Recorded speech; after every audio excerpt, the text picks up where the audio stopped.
you know, he's a reputable, smart person has the capability to pay back the loan. So like he would have an, you know, they call it a premium rate. What's the word for it? A risk-free rate. A risk-free rate is set by the government, because the government can just either, they can tax till they can pay you back, or they can just print a bunch of money to, you know, make you whole. So like it's basically no risk. So like depending on what the interest rate on a government bond is, that's quote unquote the risk-free rate, and then that basically, you know, has huge ripple effects on the entire economy and market. Yeah. Present value calculations on like. Well, that's part of where the scam comes from, because like the federal government then is always creditable. There's no risk with that, so they've removed the risk from that equation. Yeah, and then, I mean, this is like a huge topic in world.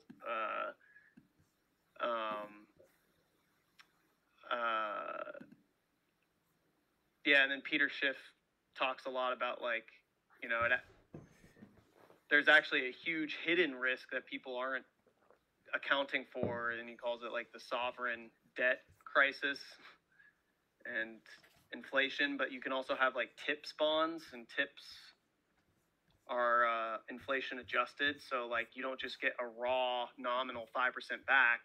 Like you're gonna get, it's gonna be a variable rate, such that you don't get wrecked by inflation. So TIPS stands for TIPS, Treasury Inflation Protected Securities. Is that why we tip waitresses and whatnot?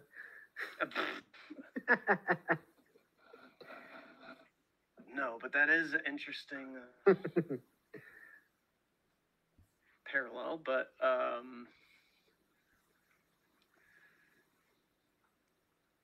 yeah.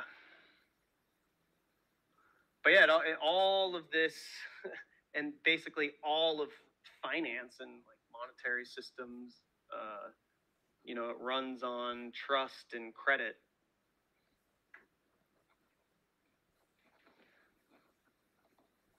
Yeah. In God like, we trust. Isn't that on the money? It says in God we trust. Yeah, on the coins and the paper dollars.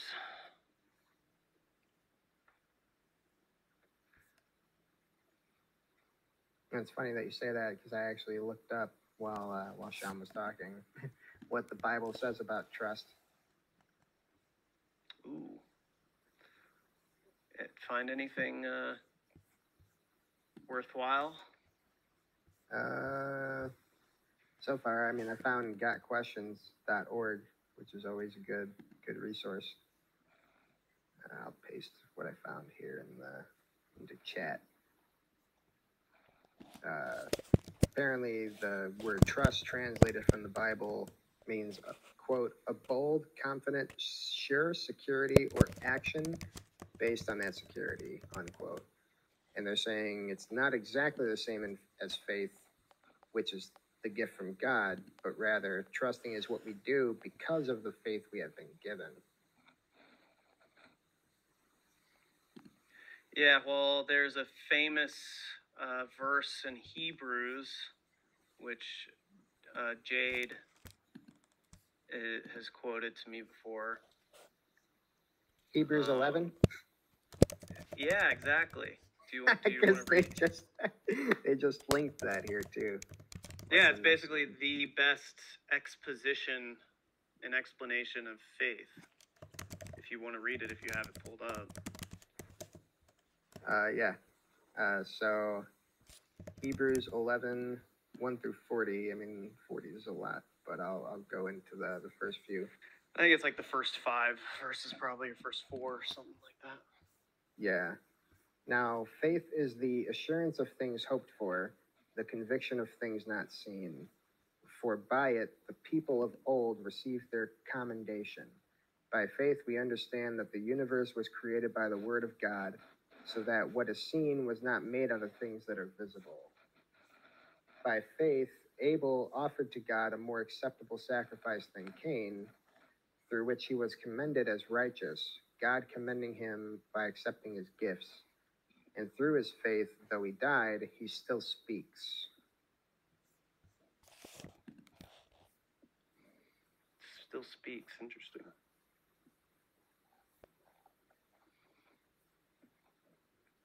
That is interesting. Yeah.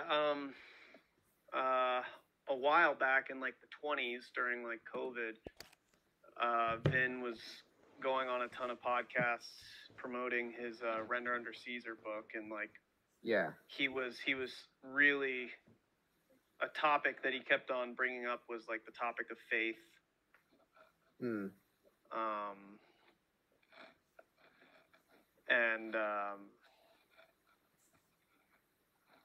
Yeah, it's faith means like you're not certain of the outcome. It's like I don't have to have faith that my phone exists and works, because it, like, I clearly see that it like does. It proves itself with every second that it is working. Yeah, but when we're talking about like the spiritual realm and like things that you can't see, but like you can like experience, like it like requires a certain level of faith, like a leap of faith. That what is seen was not made out of things that are visible. Yeah.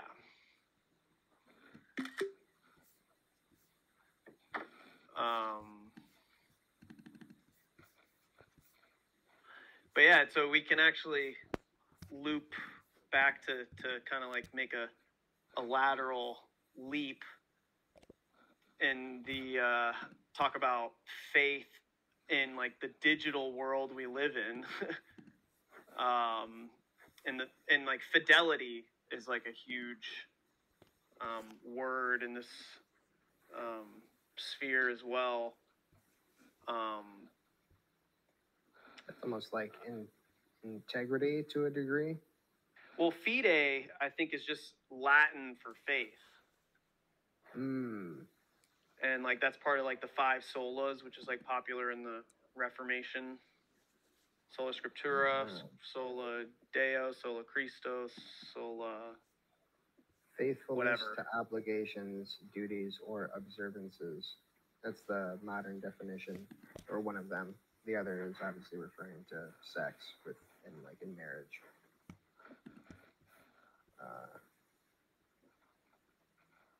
Yeah, the word faith. Yeah, right? So yeah, talking about trust in the digital world, where so many people are acting and making decisions based on what they see on social media and online, and even just like in school, like what they're hearing and getting taught, like they have a certain faith in like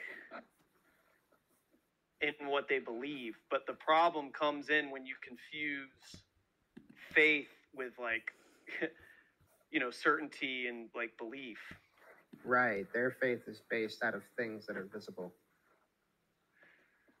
Well, it really, it's not though, because if you think about like the woke, right, like they have faith that what they're being fed is truth and is right. Like the whole concept of like woke, it's like, oh, I'm awake, I know what's actually going on, I know how the system runs, but like it's so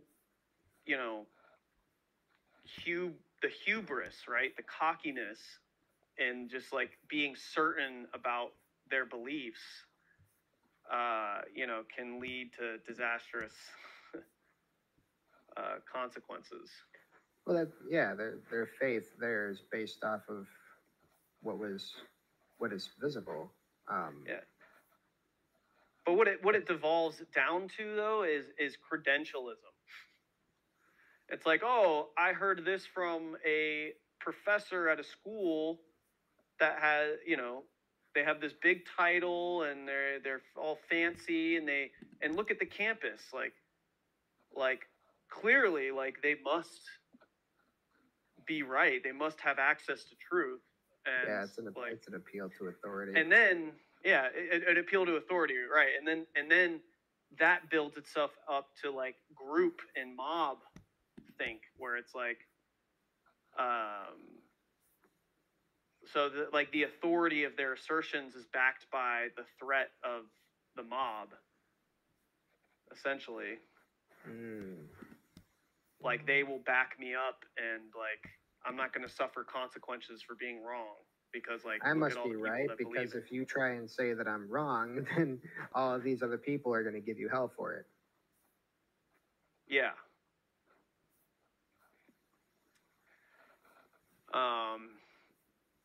And like whenever you have like a core belief, and even just like it starts to wrap up into your like your whole identity, and like people are going to protect that identity with their life.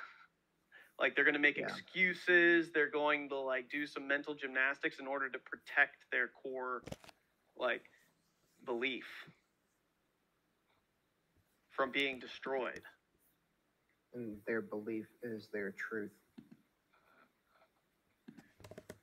Yeah. And so it's like you have to really examine like why do I believe what I believe? And people just really don't dig that. People don't really dig that deep.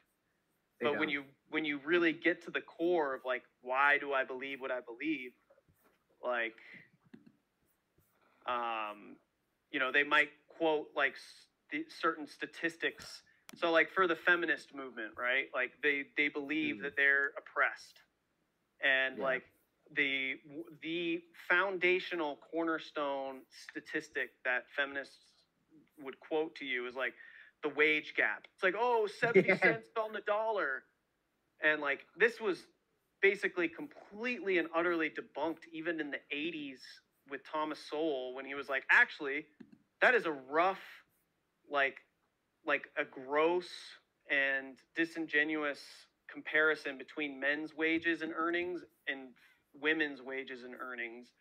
And he goes like, but if you control for variables, if you do econometrics and you control for education, experience, time in the workforce, and even they didn't even control for hours worked.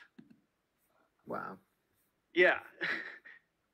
When you control for all those variables, this even in the 80s and 90s, women actually made slightly more than men.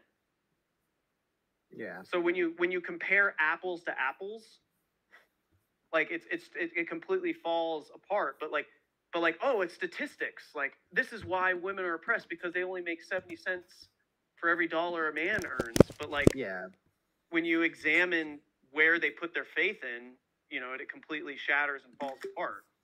When you include the whole truth instead of just little bits and pieces of it to create a truth, then you find. Yeah. And this is and this is the deception of, I mean, you see it anywhere and everywhere, but with politicians, like they peddle this stuff out, and then like you have like, you know, quote unquote government statistics, and Thomas Sowell has a legendary speech on government statistics, which is hilarious. Like I'll post it in the chat. But he just goes into just how absurd it is, and basically how unreliable any statistic coming out of a politician's mouth is, or just from like government, you know, institutions. So I think it's the government agency, I think, that calculates like inflation, like the CPI. They can just manipulate the numbers and the variables that go into it to create it more or less how they want, you know, to keep the society like having faith in the system and not worrying about it. Yeah. So they can continue to trust the system. You know what? Money, Bitcoin is supposed to be a trustless system, right? Yeah. That's part of the propaganda. Is it? Mhm. Is, Yeah. Oh, yeah. is it Definitely. Yes. Marketing. is trustless They call it anywhere in marketing. the white paper? Not that I know of. I think it says it like reduces trust. I think it says that somewhere. I mean, it would be easy enough to just Control F. Yeah. I don't have the internet's out. I'm running on my cell signal right now, but Oh, damn, you getting wrecked by some storms? a little bit. I think it's just spotty, but no. I think I think in the very first paragraph though, like or even in the abstract, it talks about trust. Yeah, It trusted goes third through party. those- Yeah. Provide part of the solution, but the main benefits are lost if a trusted third party is still required to prevent double spending. So, Bitcoin removes trust by removing the middleman required to process your transaction. And that's probably the only way that Bitcoin itself is trustless. But like, Yeah, you this don't have to. doesn't. Go ahead.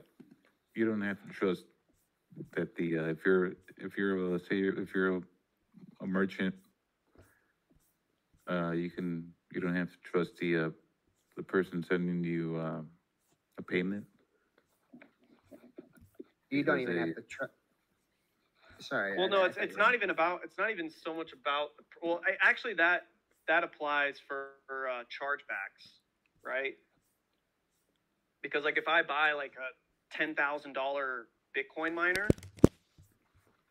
like, and they just ship it to me, I can file with my bank a fraud claim to claw back that $10,000. But if they already shipped it to me, you know, they lost the Bitcoin miner that's worth $10,000, and then they also lost the actual $10,000. Mm-hmm. So it reduces trust in that regard to where like you can have a high level of trust if it gets confirmed, if the transaction gets embedded and etched into a block, like, you know, that it's going to be in your account and it's not going to go away. Yeah, you don't have to trust that you're the not gonna get intermediaries are going chargebacks. to play fair because there are no intermediaries.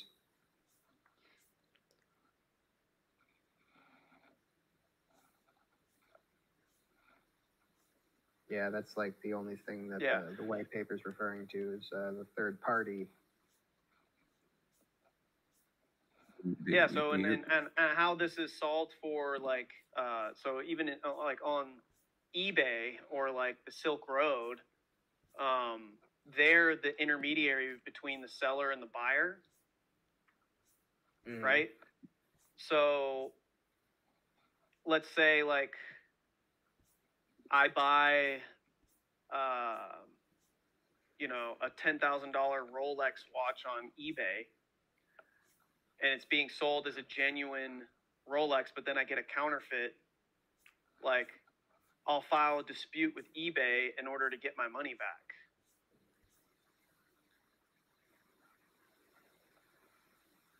Yeah. And this happens even on like peer-to-peer exchanges. You send your funds to a multi-sig address where the exchange has the other key, and if the other person doesn't send you the dollars, like if I put $100 worth of Bitcoin into that escrow multi-address account, but they don't actually send me the $100 Venmo, then I have to file a dispute and they'll send me back.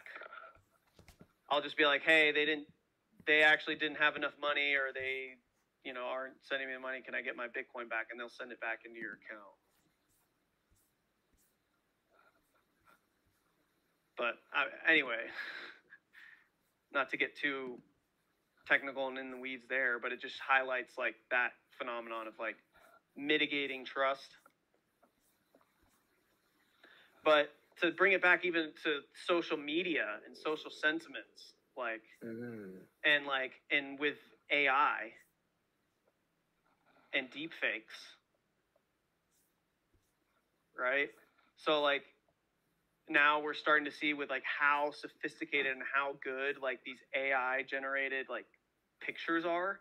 You see that like there's, you know, because like companies will pay influencers, quote unquote, on like Instagram or TikTok to, and this is why like you see TikTok is just absolutely dominating.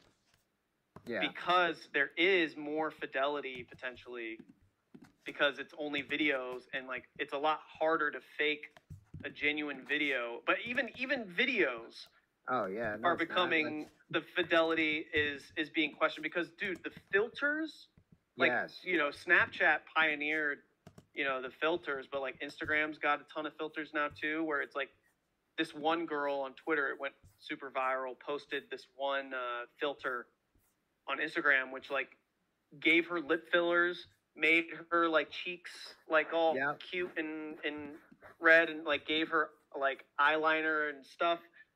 And it's just like, it's like a completely different person. Exactly. So it's like, you know, it's starting to corrode the fidelity of what you see on social media. Yep. And so, talk about trust. Like they're live too, right? It's like a live filter. It's not post production, right? Exactly. Yeah. Yeah, That's the it's like wild part. instantaneous. Yeah. It's an overlay. A very advanced overlay. Yeah, it's insane. So yeah, so like all of this is and talk about like trust in relation to truth, like trying to figure out which way is up and what's right, what's wrong, what's true, what's false. Yeah. You know, you know, the how to, I mean, Reddit was extremely revolutionary for doing just that, like being able to suss out like what the mass media news is reporting. Like if there's like a national story and they have a spin and a headline, editorial headline, like, yeah, what's bullshit, what's not. Yeah, and Reddit, you know, has tons of people on the case about like, this is actually not true because XYZ reason. And so you can kind of, you know, get an idea of the truth. And so like millennials kind of have like that ethic of like distrust in mass media and cable news, like Fox, CNBC, CNN, you know, talking heads. And how they get to truth was through Reddit. But then all of a sudden, like Reddit, like we're all subtly getting infiltrated by like this liberal, like tolerance, like woke kind of like ethic of like feel good, Bernie Sanders, like the central trusted entity that's becoming the problem in all facets. And in this deep seated primal urge for like justice and righteousness. Like you even see this urge within like different like tribes of monkeys, like how they like go about like seeking justice. Yeah. And like and also like the social feel good dopamine rush that you get from being perceived and validated as a good person. And so like they're more concerned with like being perceived as a good person than like actually getting to the truth. And so that perception and need for that like clouds and obfuscates what's actually true. And so people get all bent out of shape.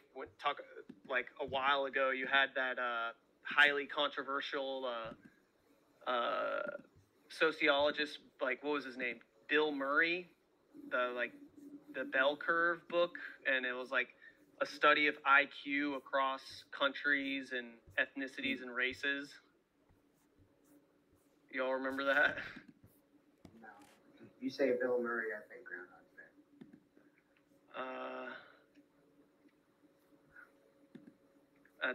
That might not be his. Yeah, might not be the bell curve. Charles Murray. Sorry. Ah. Yeah, so like the distribution of IQ.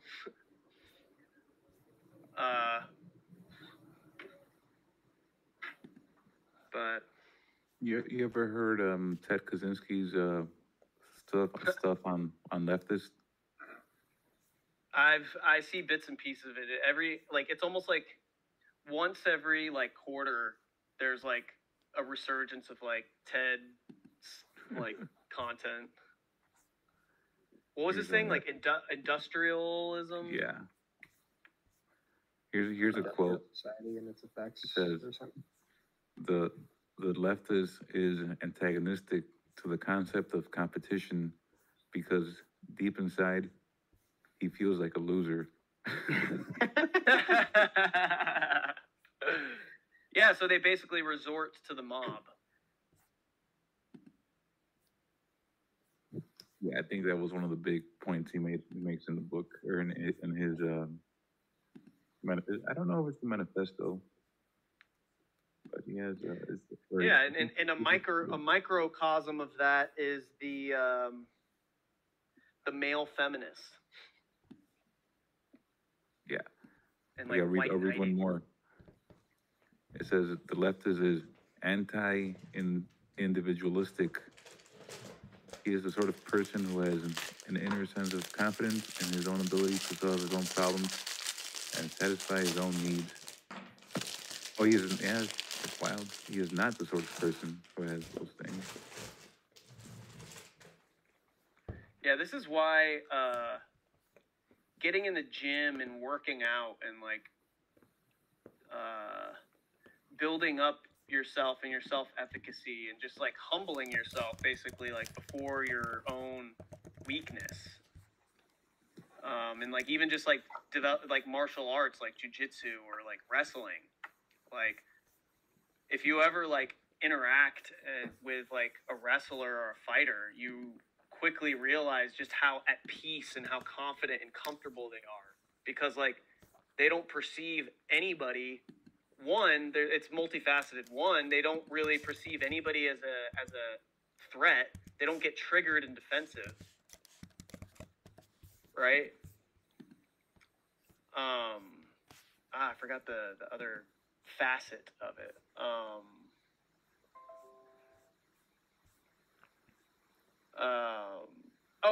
Just humble, because in order to you're in a gym with a ton of fighters, and so like you recognize like that like there's a whole host of people that basically could beat your ass. So like you're not all cocky and